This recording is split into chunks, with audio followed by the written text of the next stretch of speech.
સારા કામ થતા હોય ત્યાં સમાજના 2% ટપોરી હવનમાં હાડકા નાખવાનું કામ કરે છે. જયેશ રાતડિયાના નિવેદનને લઈને અલ્પેશ કથિરિયાની પ્રતિક્રિયા. હમણાં જે શાહી સમૂહ લગ્ન જામકંડોળા મુકામે જે આયોજિત હતું ને આ પ્રોગ્રામની અંદર એમને વક્તવ્યમાં આ વાતને ગણી છે. આ વાતને કઈ બાબતે એમણે કીધું છે, કયા ટપોરી છે, કયા વ્યક્તિ છે, કોણ છે, એમની કોઈ સ્પષ્ટતા નથી કરી.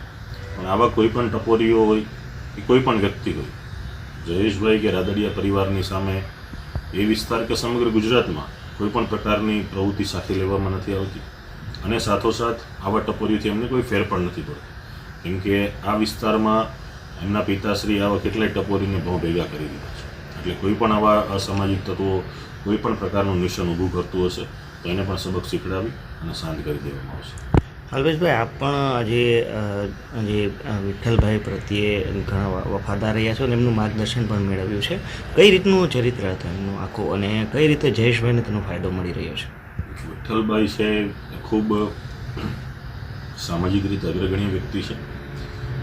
પાર્ટીમાં એમણે જ્યારે પણ જે પાર્ટીમાં હતા તે વફાદારી નિભાવી છે અને સમાજ માટે કરતાં પણ હું એમ કહું છું કે ખેડૂતના નેતા તરીકે, ખેડૂતના મસીહા તરીકે એણે ખૂબ સારા એવા કાર્ય કર્યા છે.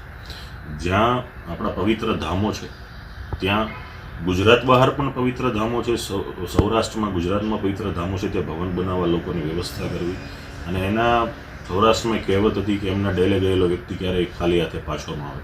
કોઈ પણ કામ લઈને જાય કામ કરનાર વફાદાર હતા અને એમના વંશજો તરીકે જ્યારે લલિતભાઈ, લાલાભાઈ, જયેશભાઈ એમનું નેતૃત્વ કરી રહ્યા છે વિસ્તારમાં, એટલે ત્યાં કોઈ પણ પ્રકારની તકલીફો હશે તો અમે સદાયની માટે એમની સાથે રહીશું.